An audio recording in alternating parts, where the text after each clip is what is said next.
আসসালামু আলাইকুম। আমার বাগানি ভাই ও বোনেরা, এই যে দেখেন একটি কুলের গাছ, এটি গ্রাফটিং ছিল, এবার গ্রাফটিংটি মিস হয়ে গেছে। এখন আমরা কি করতে হবে? এটাকে আবারও গ্রাফটিংয়ের মাধ্যমে জাতটি পরিবর্তন করতে হবে। এটা দেশি জাত, এখানে আবার যদি আমরা বিদেশি জাতের একটি সায়ন এনে স্থাপন করে দেই, দিয়ে আমরা একটি গাছ তৈরি করি, তাহলে কেমন হয়?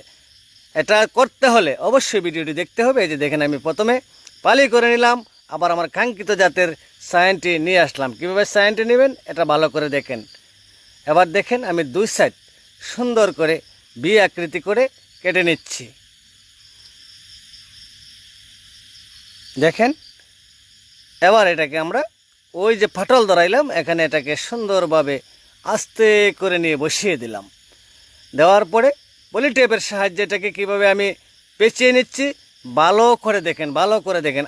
আর কত সহজ করে আপনাদেরকে আমি দেখাবো, আর কত সহজ করে আমি আর কথা বলবো, আসলে আমি জানি না।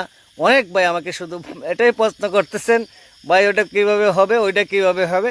ভাই ভিডিওগুলো মন দিয়ে দেখলে সবই হবে, আপনার বেলায় সম্ভব হবে।